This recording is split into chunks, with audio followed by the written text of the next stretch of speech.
Glória a Deus. Então vamos lá, sem perda de tempo, vamos abrir a nossa Bíblia no Evangelho do Senhor Jesus, relatado, escrito pelo evangelista Lucas.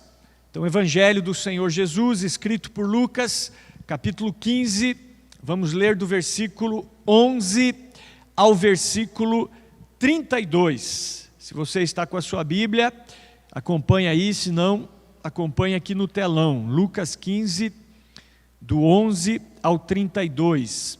Diz assim a palavra: E disse: Um certo homem tinha 2 filhos, e o mais moço deles disse ao pai: Pai, dá-me a parte dos bens que me pertence. E ele repartiu por eles a fazenda.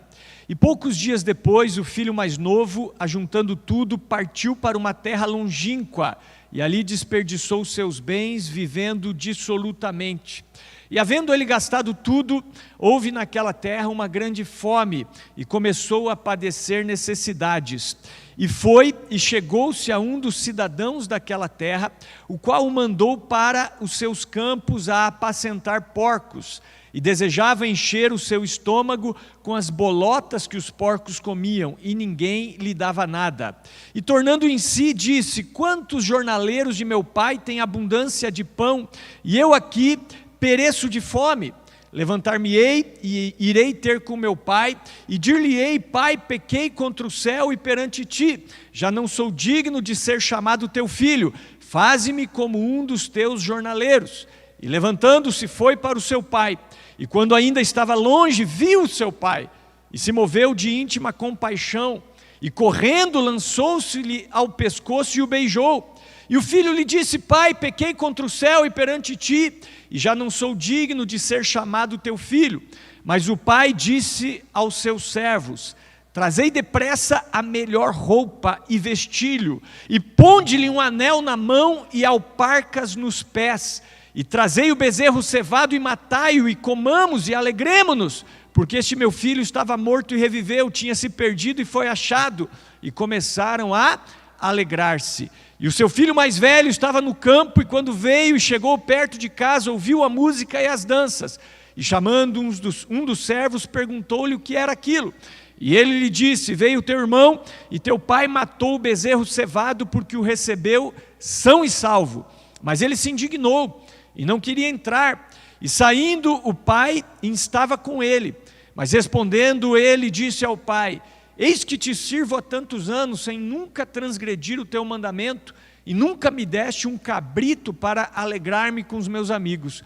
Vindo, porém, este teu filho, que desperdiçou os teus bens com as meretrizes, mataste-lhe o bezerro cevado. E ele lhe disse: Filho, tu sempre estás comigo, e todas as minhas coisas são tuas, mas era justo alegrarmos-nos e folgarmos, porque este teu irmão estava morto e reviveu, e tinha se perdido e achou-se. Amém? Glória a Deus.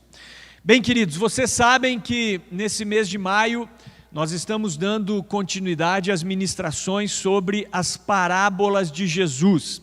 E eu tenho dito isso, que Jesus, durante o seu ministério terreno, ele falou muito através de parábolas. São cerca de 55 parábolas de Jesus registradas nos evangelhos sinóticos, Mateus, Marcos e Lucas. Relembrando que as parábolas são ilustrações, são histórias contadas pelo Senhor para explicar verdades espirituais. Então Jesus, ele foi um grande mestre em explicar coisas referentes ao reino de Deus de maneira simples, prática e com figuras que faziam parte do cotidiano das pessoas na região da Palestina. E nessa manhã nós vamos aprender então alguns princípios, alguns conceitos a respeito de família com o pai do filho pródigo. Então esse é o tema da mensagem dessa manhã, aprendendo sobre família com o pai do filho pródigo. Posso ouvir um amém? Então nós vamos aprender sobre família com essa história. E essa é a terceira mensagem sobre a parábola do filho pródigo que eu estou pregando desde abril, né? Então, os que estão acompanhando aqui as mensagens, eu já preguei sobre parte dessa parábola, né? Então, a minha primeira mensagem em abril foi sobre a parábola da ovelha perdida, da dracma perdida, e nós entramos também na parábola do filho pródigo. Mas naquele momento nós falamos sobre o tema dessas 3 parábolas, que era a alegria no céu. Há mais alegria no céu por um pecador que se arrepende do que por 99 justos que não necessitam de arrependimento. Então eu falei sobre isso, né? A segunda mensagem que eu falei sobre essa parábola foi no jejum. Quem esteve aqui no jejum do dia 4, né, desse mês? Então nós falamos sobre o filho mais velho. Se você prestou atenção na leitura dessa parábola, ela finaliza falando sobre o filho mais velho que ficou em casa. E o filho mais velho é um exemplo do crente religioso, do crente que foi contaminado pelo espírito de religiosidade. Veja que ele não chama o pai de pai, ele não fala diretamente com o pai, ele não tinha intimidade com o pai, e ele trata o irmão dele como o filho do pai dele. Este teu filho, não o meu irmão. Então ali nós vemos uma pessoa contaminada pelo espírito de religiosidade. Então no jejum nós falamos sobre o filho mais velho. E hoje, nessa manhã, nós vamos analisar essa parábola da perspectiva do pai. Então eu repito, nós vamos aprender nessa manhã sobre família com o pai do filho pródigo. E eu quero introduzir essa mensagem perguntando: por que é importante falar sobre família? Por que é importante nós refletirmos sobre esse assunto? Preste atenção, porque a família é o ponto de partida de todos os relacionamentos. Tudo começa a partir da família. A família é a oficina modeladora do caráter. O que se aprende em casa se leva para a vida inteira. Não existe outra oficina na modelagem do caráter que possa se comparar à família. A família é um espaço para o crescimento pessoal e coletivo. Na família está a força e o potencial da igreja. Talvez vocês já tenham ouvido essa frase: famílias fracas, igreja fraca. Famílias fortes, igreja forte. Então, o crescimento espiritual da igreja depende da edificação da família. A família é também a pedra angular da sociedade. Nenhuma outra instituição pode realizar o seu propósito. Por que você acha que existe tanto ataque maligno contra a família tradicional? Sabe por quê? Porque a família tem o potencial de influenciar a sociedade, tanto para o bem como para o mal. Então, dessa forma, nessa manhã, nós vamos aprender sobre família a partir da perspectiva de um pai que teve uma experiência traumática e através de um filho que foi o estopim para que essa experiência fosse uma experiência traumática. Então aqui nós vemos Jesus construindo uma história. Ele está construindo uma parábola. E ele fala de uma família que experimentou uma grande crise. Então fala de um pai, esse pai representa Deus, que tinha 2 filhos. E chega um momento em que o filho mais moço pede a herança do pai antecipadamente. E ele pega essa herança e ele sai da sua casa. E ele vai gastar essa herança com prostituição, com vícios, com festas, com noitadas. E ele passa talvez alguns meses ou alguns anos gastando essa herança do seu pai. E chega um momento que ele começa a padecer necessidade, porque o dinheiro acabou. E ele vai trabalhar cuidando de porcos, e os porcos para o judeu eram animais imundos. Então ele chega no fundo do poço. E quando ele está ali trabalhando, cuidando dos porcos, ele está com tanta fome que ele começa a desejar comer as bolotas dos porcos. E aí ele se lembra, ele cai em si, e ele diz assim: peraí, o meu pai tem muitos trabalhadores que têm abundância de pão, eu sou filho de um homem rico, e eu estou aqui querendo comer bolota de porcos. E aí ele diz consigo mesmo, ele diz assim, eu vou me levantar e eu vou voltar para casa. E eu vou dizer, Pai, pequei contra o céu, pequei contra ti, faz de mim como um dos teus empregados. E ele se levanta e volta para casa. E quando ele está chegando em casa, o pai dele o avista de longe.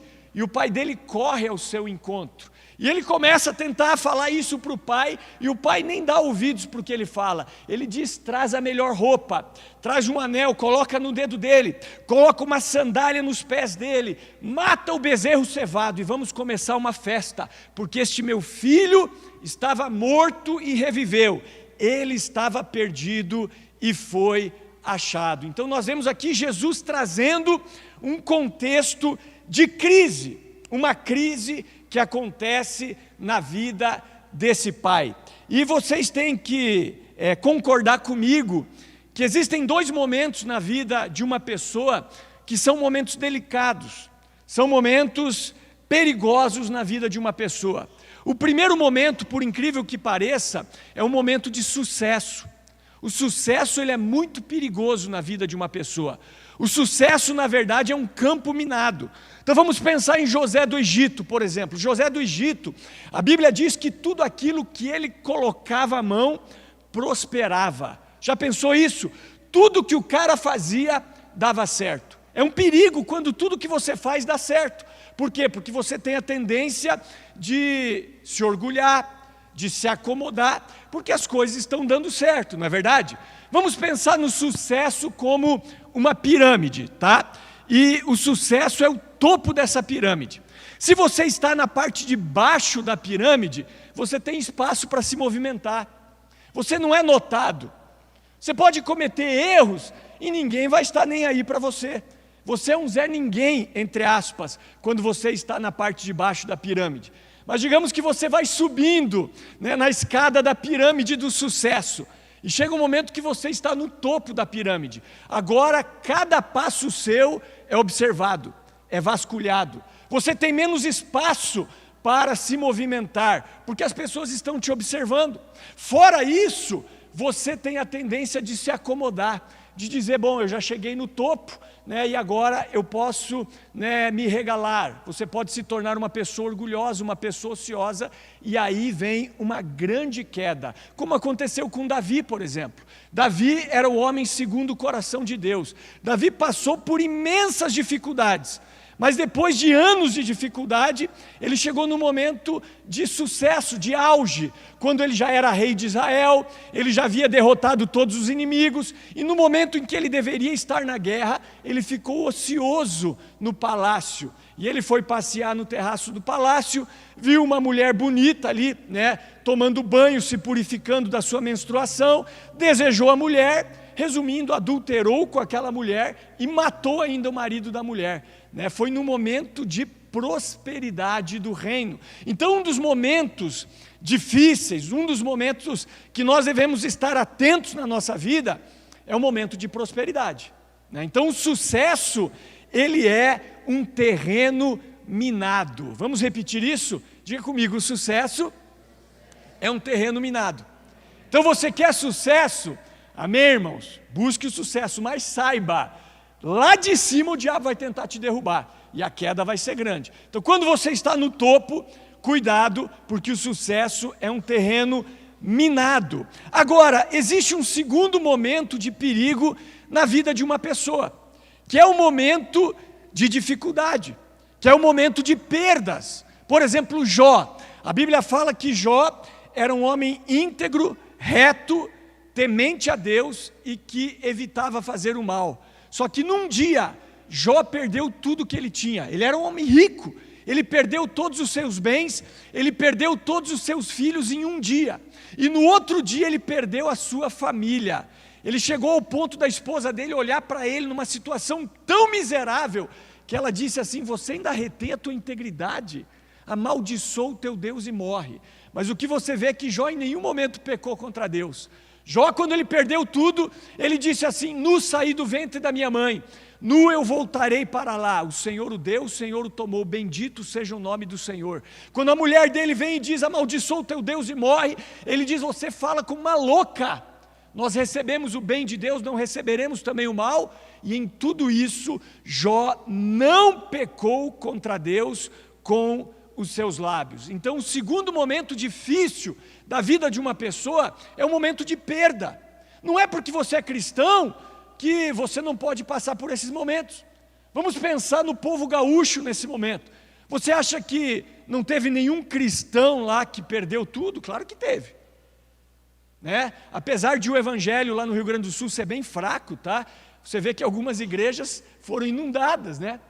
Imagine a gente perder tudo isso que a gente, né, investiu e conquistou. Enfim, isso pode acontecer, né? Isso acontece com pessoas, inclusive com filhos de Deus. E nesse momento nós temos que cuidar para não nos perdermos em meio às perdas. Porque nesse momento as pessoas questionam Deus. Talvez você questione Deus. Pô, se Deus é Deus, por que Ele permitiu isso no Rio Grande do Sul? Por que bebezinhos morreram? Por que crianças foram afetadas? Olha toda a situação que está acontecendo. E aí nós começamos a questionar a fidelidade, o amor, a graça de Deus. Então o tempo de perdas também é um tempo perigoso. Se você não estiver edificado na rocha, você começa a questionar o caráter de Deus. Então tudo depende da leitura que você faz do momento de dificuldade. Por exemplo, o chinês, vamos pensar no chinês. O chinês tem uma cultura onde eles fazem a seguinte leitura dos tempos de crise.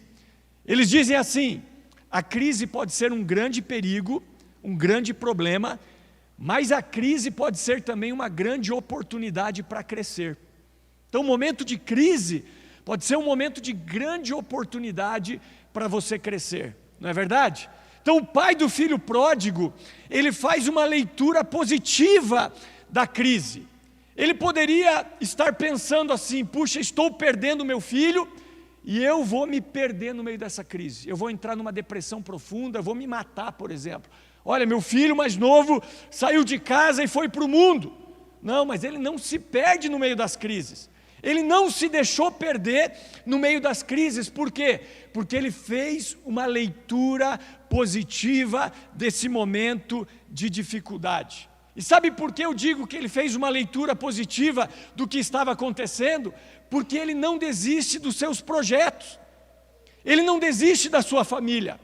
Em nenhum momento ele disse assim: ah, não valeu a pena ter tido 2 filhos. Por que eu não tive só um filho?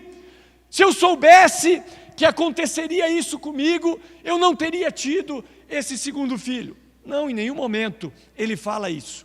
E hoje nós vamos ver que nós também podemos fazer uma leitura positiva nos momentos de crise. E nós vamos ver o que nós podemos aprender com esse pai e com esse filho mais novo também, nessa parábola citada por Jesus, conhecida como a parábola do filho pródigo. Então, eu repito, o tema da mensagem: aprendendo sobre família com o pai do filho pródigo. Amém? Então, o que nós aprendemos? Qual é a primeira coisa que eu posso extrair dessa parábola? Primeira coisa, ouça o que eu quero dizer: nem tudo na família sai como nós planejamos. Amém? Então eu vou repetir: nem tudo na família sai como nós planejamos. Não só na família, tá, queridos? Em outros ambientes também.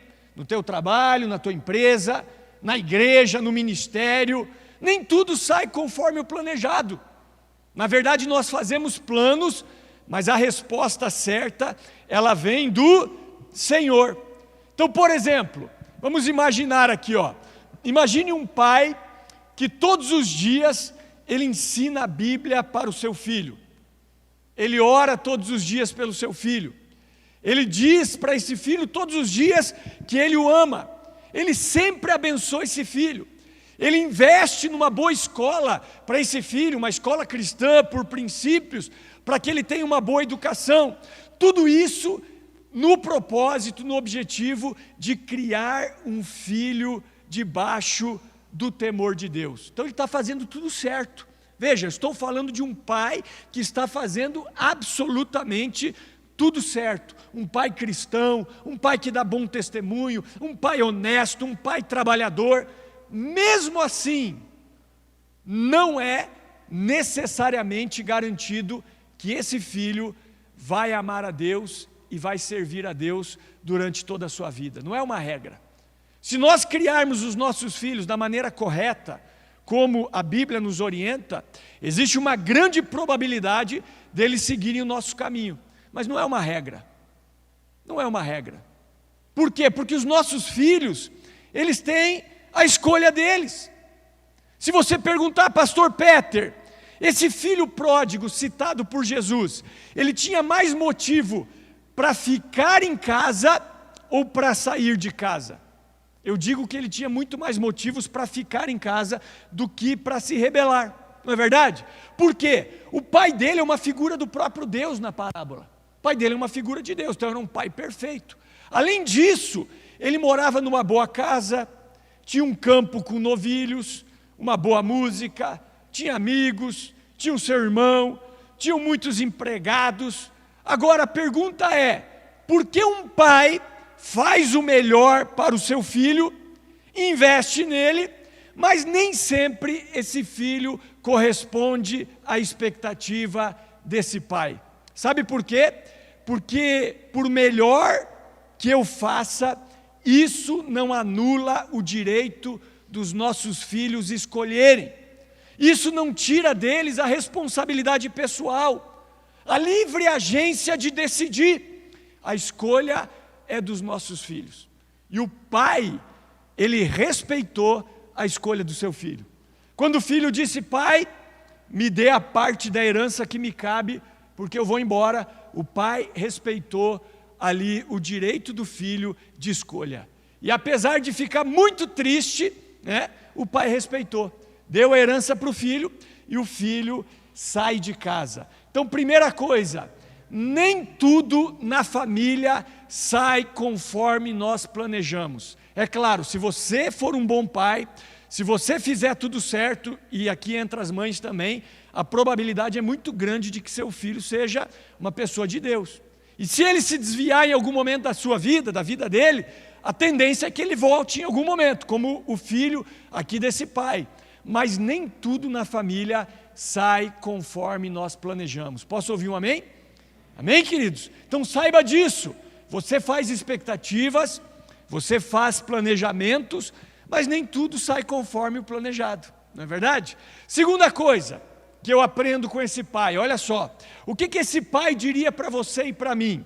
Ele diria assim, faça sempre o melhor, faça sempre o melhor, para amanhã você não sofrer com a dor da culpa, do remorso e do arrependimento. Amém? Então, quando você faz o melhor, você não se sente culpado. Com certeza, esse pai, ele poderia ficar sem dormir por causa da saudade do filho, por causa da dor da separação, por causa da perda. Mas nunca, jamais, esse pai cairia em depressão por causa da dor da culpa. A culpa é uma das raízes da depressão. Se você observar pessoas depressivas, geralmente elas têm uma culpa interna que leva elas a essa depressão. Esse pai jamais cairia em depressão por causa da dor da culpa. Por quê? Porque ele foi um bom pai. Porque ele fez o melhor para os seus filhos. E aqui nós podemos abrir um parênteses e nós podemos entender por que Jesus lavou os pés de Judas. Por quê? Judas era o discípulo traidor. Jesus já sabia disso. Talvez desde o início ele sabia disso. E quando Jesus foi lavar os pés dos 12 discípulos, ele lavou os pés de Pedro, Tiago, João, Filipe, Bartolomeu, Tadeu, Tiago, filho de Alfeu, e ele não pulou os pés de Judas. Ele poderia ter pulado, falar, não, o teu pé eu não lavo, vou lavar os dos outros. Não, ele lavou os pés de Judas, lavou, fez a mesma coisa, tratou Judas conforme ele tratou todos os outros discípulos. Quando Judas veio com aquela comitiva para prender Jesus, Judas falou assim, ó, aquele que eu beijar, esse é o cara que vocês devem prender. Quando Judas veio e deu um beijo em Jesus, o que Jesus falou para Judas? Amigo, aqui vieste. É com um beijo que você trai o Filho do Homem. Jesus em nenhum momento tratou Judas diferentemente dos outros discípulos, mesmo sabendo que ele era o traidor. Então a palavra aqui é: faça o melhor pela sua família, para a sua sogra, para o seu sogro, para a sua mulher, para o seu marido, para os seus filhos, para os seus pais, para os seus irmãos, para os seus avós, porque amanhã, quando eles estiverem lá no caixão, você não vai sentir a dor da culpa, e você não vai entrar em depressão dizendo, puxa, por que eu não fiz o melhor? E você deve conhecer pessoas. Nós conhecemos muitas pessoas que estão sofrendo com a morte dos seus queridos, se sentindo culpados, por quê? Porque não fizeram o melhor. Aquelas pessoas que no caixão, geralmente é culpa. Porque quando você faz o teu melhor, você sente a dor da perda, você sente a saudade, mas você não sente a culpa. E esse pai, ele não sentiu a culpa quando o filho saiu de casa, porque ele foi um bom pai. Ele nunca desistiu do seu filho. É como a história de um garoto, uma história real. Esse garoto, o nome dele era Júlio. E o Júlio tinha um pai chamado Jacó, uma mãe chamada Joana e um irmão chamado Ricardo. E esse Júlio, ele morreu. E ele morreu com um bilhete na mão, né? E esse bilhete foi escrito por ele mesmo, né? E estava escrito o seguinte, ele dizia assim no bilhete: outra noite, Deus veio falar comigo através de um sonho, e disse que teríamos de nos separar. Não sei porquê, mas ele disse que seria o melhor. E aí ele disse assim: Ricardo, o seu irmão, não se envergonhe de seu irmão. Mamãe, você é a melhor mãe do mundo. E papai, de tanto trabalhar, o Senhor esqueceu de viver. Agora imagine a dor da culpa desse pai. Perde o filho morre com um bilhete na mão. Papai, o Senhor, de tanto trabalhar, esqueceu de viver. Então a palavra de Deus para você nessa manhã é: faça o melhor que puder, para amanhã não ser deprimido com a dor da culpa e do remorso. O pai do filho pródigo, ele não chorou por causa da dor do remorso, porque ele fez o melhor que ele podia. Posso ouvir um amém? Terceira coisa que nós aprendemos nessa parábola: em tempos de crise, não deixe Satanás fechar na sua casa a porta da reconciliação. Olha só, quando o filho disse que sairia de casa, o pai não disse para ele: saia e não volte mais, em nenhum momento. Ele deixou a porta da reconciliação aberta. Até na parábola não diz, né? Então eu não posso afirmar isso, porque é uma história que Jesus contou. Mas talvez no olhar esse pai deixou claro: a hora que você quiser voltar, as portas estão abertas. Então um exemplo que nos preocupa é quando a mulher diz assim: com esse cara nunca mais. Quando um genro diz em relação à sogra, ou com relação ao sogro, nunca mais, né? Quando um pai, né, o seu filho está desviado e diz: não, você não é mais meu filho, né? Você nunca mais volte. Ou seja, as pessoas, elas acabam fechando a porta da reconciliação, impedindo, entre aspas, que Deus realize o milagre. Então esse pai nos ensina a deixarmos as portas da reconciliação sempre abertas, para aqueles que querem retornar à casa do pai, amém? Inclusive isso serve espiritualmente, porque essa é uma figura de um cristão que se desvia, que vai para o mundo, que vai curtir o mundo, que vai gastar o seu dinheiro com o pecado, mas um dia cai em si e diz: eu tenho uma casa, eu tenho um pai, eu tenho uma igreja, eu tenho irmãos, e eu vou voltar para a casa do pai. Então as portas da igreja, elas precisam também sempre estar abertas. Então é isso que essa parábola nos ensina. Quarta coisa, esse pai nos ensina o seguinte: nunca deixe morrer a esperança dentro da sua casa e no seu coração. Nunca perca a esperança, nunca deixe de sonhar. A nossa casa tem que ser um lugar de sonhadores, pessoas que sonham com base na grandeza de Deus, esse Deus que nós servimos. Então veja só, se você observou a parábola, o texto diz que o rapaz ainda vinha de longe, quando seu pai o avistou. Provavelmente o pai dele estava na janela, olhando, viu o menino de longe. A impressão que dá é que esse pai não saía da janela, é que ele não saía da varanda de casa. A impressão que essa parábola dá é que o pai já havia comprado as vestes para uma festa, um anel de ouro, já tinha preparado o bezerro cevado. Por quê? Porque ele tinha esperança, ele sonhava com a volta do filho. Se alguém perguntasse: ei, por que você está alimentando esse bezerro? Porque ele vai voltar. Por que essas vestes aqui no teu quarto, no teu guarda-roupa? Porque ele vai voltar. Por que esse anel de ouro? Porque ele vai voltar. E esse pai estava ali na janela todos os dias, aguardando o seu filho retornar. Então nós não podemos parar de sonhar, nós não podemos perder a esperança. Nós temos que acreditar que os nossos filhos, que os nossos queridos, eles vão retornar. Só compra vestido antecipadamente para a festa os sonhadores. Só compra anel de ouro, dizendo: vou restaurar o meu filho ao lugar de autoridade, os sonhadores. Então talvez você parou de sonhar, você desistiu dos sonhos, das promessas de Deus, mas esse pai nos ensina, nunca perca a esperança. Amém? Se você acreditar, não perder a esperança, existe uma grande probabilidade da sua vida não terminar em tragédia, mas terminar numa grande vitória. É assim que nós vemos na palavra do Senhor. Então, se nós pudéssemos ouvir hoje o pai do filho pródigo, o que fez a diferença na vida dele no tempo de crise, ele diria: não deixe de sonhar. Quarta coisa, não deixe a esperança morrer no seu coração. A quinta coisa que eu vejo nessa parábola é a graça. Então o que o pai do filho pródigo diria para nós nessa manhã?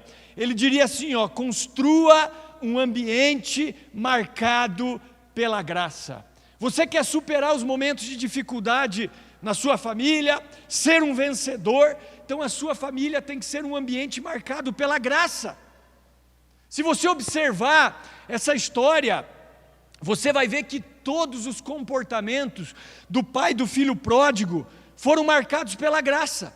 Por exemplo, olha só, naquela cultura do Oriente Médio, quando um filho pedia a herança do pai antecipadamente, foi o que aconteceu aqui, aquele filho, ele estava dizendo, em outras palavras: pai, para mim o Senhor morreu.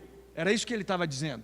Então quando um filho chegava para o pai e dizia: pai, eu quero a minha parte da herança agora, o senhor ainda está vivo, ele estava dizendo: para mim o senhor já não vale mais nada, para mim o senhor morreu, ou eu desejo que o senhor morra. E o pai, mesmo assim, pega a parte da herança do filho, entrega a ele, e o pai não cobra nada. O pai não cobra absolutamente nada. Por quê? Porque esse pai, ele era um pai gracioso. Aqui nós vemos a graça de Deus. Então a nossa família tem que ser uma família marcada pela graça. Aí olha só, o filho pega a herança, o filho vai para o mundo, gasta o dinheiro do pai com bebidas, com jogatina, com mulheres, passa o tempo, o dinheiro acaba. Como eu falei, ele vai cuidar de porcos, se torna um imundo na perspectiva bíblica, porque vai cuidar de porcos. Depois de algum tempo, talvez alguns anos, ele volta sujo, barbudo, descalço, maltrapilho. E o que acontece? O pai dele corre ao seu encontro. Na cultura hebraica, na cultura do judeu naquela época, um velho correr era algo desonroso. Os velhos não corriam naquela época. Mas a Bíblia deixa claro que o velho, o pai, o Senhor aqui, ele corre ao encontro do seu filho. Em outras palavras, o pai está dizendo com esse comportamento: você saiu sozinho, filho, mas você não vai entrar sozinho. Não, você saiu sozinho, mas você vai entrar acompanhado. Ele não cobra o filho. Ele não fala: cadê o dinheiro? Cadê a herança? Eu falei que você ia se dar mal. Bem feito. Não, ele nem ouve. O filho está falando, ele não liga para o que o filho está falando. Não, em nenhum momento. Ele diz mais ou menos assim: não precisa se explicar, você está perdoado. Você é filho. Vem, pode vir. É graça. O que a gente vê, o que essa parábola nos ensina é graça. Nós precisamos criar na nossa família e na nossa casa um ambiente marcado pela graça. E aí a Bíblia diz que ele dá um abraço no filho, o filho fedendo, irmãos. Graça. Pega um vestido novo, um vestido de festa, cobre o filho, graça. Põe um anel no dedo dele, um anel de ouro, graça. Põe sandálias nos pés dele, diz: não, quem anda descalço é empregado aqui, aqui você é filho, você vai andar calçado, graça, graça. Prepara o bezerro, chamem os amigos. O que nós vemos aqui é a graça de Deus. Agora tem uma pessoa que não quer entrar. Quem é ele? Uma pessoa com mau humor crônico, o irmão mais velho, o irmão que ficou em casa, Aí ele fica sabendo que o irmão voltou e vai reclamar com o pai. Vai reclamar com o pai, diz: poxa vida, pai, eu, não é pai não, nem chama de pai. Fala: poxa vida, eu estou aqui te servindo há tantos anos e o Senhor nunca matou um bezerro cevado para mim. Agora vem este teu filho que gastou tudo, toda a herança dele com o mundo, com as prostitutas, com festas, e o Senhor mata para ele o bezerro cevado. E você vê que o pai também não fala nada demais para o filho, fala: filho, tudo que eu tenho é teu. A hora que você quiser, você mata o bezerro cevado, filho. Agora vamos comemorar, porque esse teu irmão estava morto e reviveu, estava perdido, e ele foi achado. Então nós vemos aqui graça novamente. Graça não somente com o filho que saiu de casa, a gente vê graça com o filho que ficou em casa, com o filho que estava ali. Então o que acontece é que às vezes não é o filho que vem para o pai e pede para sair. O que acontece às vezes é o pai mandando o filho embora de casa. Então aqui no caso da parábola, nós vemos que o filho pede para sair e o pai deixa. O problema que nós vemos muitas vezes em famílias é o pai mandando o filho embora de casa. Vai embora, não quero mais você aqui. Por quê? Porque muitas vezes o ambiente não é um ambiente marcado pela graça. É claro que os filhos devem sair de casa. Nós vamos ver isso. Nós não criamos filhos para ficar em casa. Nós criamos filhos para sair. Mas o que nós vemos muitas vezes é os pais tocando os filhos da sua casa, ao invés de tratarem esses filhos com graça. Então veja aqui, alguns sinais da falta de graça numa família. Olha só, para saber se a sua família é uma família que experimenta a graça, ou se a sua família é uma família que não experimenta a graça. Regras se tornam mais importantes do que relacionamentos. Quando numa família as regras se tornam mais importantes do que os relacionamentos, está faltando graça. Então é a regra, então se bate na regra. Qual que é a regra aqui? É essa. E a regra, ela se torna mais importante do que os relacionamentos. Isso é falta de graça. Uma outra coisa é quando as coisas se tornam mais importantes do que as pessoas. Nas famílias onde as coisas se tornam mais importantes do que as pessoas, também é falta de graça. Você já viu, tem pessoas que saem todos os dias para passear com um cachorro, por exemplo, mas com a família nunca. É verdade. Então, ou seja, as coisas, os bens, os animais são mais importantes do que as pessoas, falta de graça. Outra coisa que mostra a falta de graça numa família é a indiferença. É quando nós não temos empatia para com os nossos, né? Outra coisa é quando nós construímos mais paredes que separam do que pontes que ligam o coração das pessoas dentro de casa. Então eu pergunto, como que você quer terminar a sua vida? Quer terminar a sua vida com pessoas ao seu lado, ou você quer terminar a sua vida isolado, sozinho, né? Então nós precisamos ter flexibilidade. Numa família onde não há flexibilidade, existe ausência de graça, né? Pense numa árvore, uma árvore rígida, dura. Vem um vendaval, essa árvore quebra, né? Já era. Agora, uma árvore mais fraca, aparentemente, mais flexível. Vem o vendaval, essa árvore, ela entorta, encosta no chão. Passa o vendaval, ela retorna, blum, mais forte do que antes. Então assim também deve ser na nossa casa. Nós devemos ser pessoas flexíveis. Isso fala de graça. É como aquela história, né? Essa história é uma história muito conhecida, de um menino que pegou uma pedra e riscou o carro novo do pai dele. Pegou uma pedra, né, e quis fazer um desenho no carro novo do pai dele. Pá, riscou. Quando o pai dele viu aquilo, ele ficou tão nervoso que ele começou a bater no filho com um pedaço de pau e bateu na mão do filho, até a mão do filho ficar muito machucada. E aí aquele menino foi levado ao hospital, e quando, né, ele chegou lá diante dos médicos, enfim, os médicos viram que tinham que amputar as mãos do menino. Tinha danificado tanto as mãos dele, que teria que amputar, e tiveram que amputar as mãos do menino. E aí o pai chega no hospital para visitar o menino, e o menino levanta os 2 toquinhos para o pai assim, e diz assim: papai, quando a minha mão crescer, eu vou trabalhar para comprar um carro novo para o Senhor. Aquele momento, aquele pai despenca. Segundo a história, que é contada como real, o pai vai para casa e se suicida, dá um tiro, sei lá, na cabeça ou na boca. O que faltou para esse pai? Faltou graça, irmão. Faltou graça. Então, quando as coisas são mais importantes do que as pessoas, falta graça. Falta graça, né? Então, para de ligar para essas coisas, entendeu? Né? Pro fulano que bate a porta do teu carro quando desce, né? Pro fulano que entra com o pé sujo, e esse tipo de coisa, né? Então, os relacionamentos, as pessoas são mais importantes do que as regras, do que as coisas. Onde reina a graça, nós tratamos os outros com flexibilidade. Nós devemos encher a nossa casa com graça, amém? Então nós vemos que esse pai, ele tinha graça no seu coração.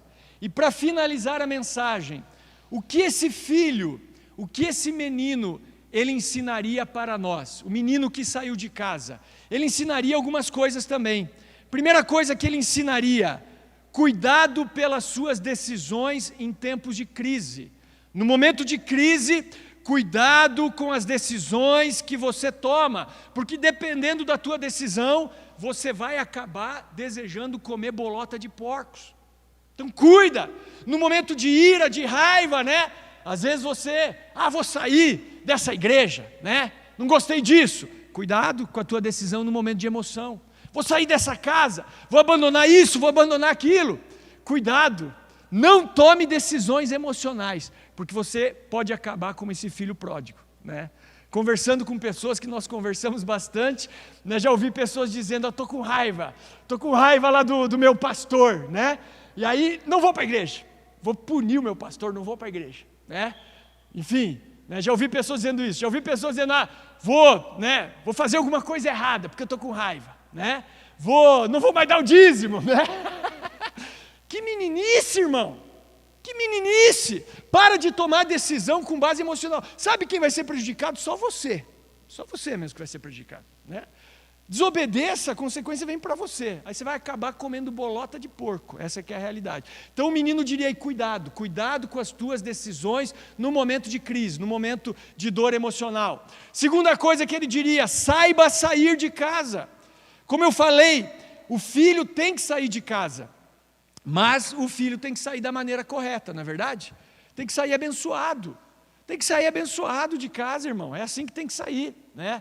Então ele saiu da maneira errada, no momento errado, foi para o lugar errado, e ele acabou comendo bolota de porco, né? Então quero dizer para você, pai e mãe, a nossa casa, olha só, você que é pai e mãe, tem filho em casa, a nossa casa é um grande hotel, não é verdade? Onde os nossos filhos são hóspedes exigentes. Eles querem roupa, eles querem comida, eles querem internet e de qualidade, né? E quando eles saem, eles não pagam a conta e ainda querem festa, não é verdade? Então eles têm que saber, tem que sair. Você tem que incentivar o teu filho, a tua filha a sair de casa, mas sair da maneira correta, amém? Outra coisa que o filho pródigo diria para nós: não deixe para dar valor à sua família quando você estiver entre os porcos, ou quando você estiver no inferno. No inferno vai ser tarde para você dar valor para a família, né? Tem pessoas que com certeza estão no inferno falando, por quê? Por que eu não ouvi aquilo, né? Tarde demais, como aquela parábola do rico e do Lázaro, tarde demais. E outra coisa que ele diria para nós: ainda que você tenha decidido errado e perdeu absolutamente tudo, nunca é tarde para dizer, levantar-me-ei e vou ter com meu pai, e dir-lhe-ei, o Senhor estava certo, amém? Então hoje eu quero finalizar dizendo, se você tem sido como esse filho pródigo, e aqui não só estou falando da tua família física, da tua família nuclear, o seu pai, sua mãe, seus irmãos, seus avós, estou falando da família espiritual, porque essa é uma parábola que fala de coisas espirituais. Então se você saiu no tempo errado, saiu da maneira errada, não saiu abençoado, saiu para experimentar o mundo, para experimentar os prazeres, nunca é tarde para dizer, nunca é tarde não, um dia pode ser tarde, né? Mas ainda não é tarde para dizer, eu vou me levantar e eu vou voltar para a casa do meu pai, para o lugar onde eu tenho alimento, onde eu tenho amor, aonde eu encontro abrigo, amém? Quero convidar você a ficar de pé, quero chamar a equipe de louvor aqui à frente.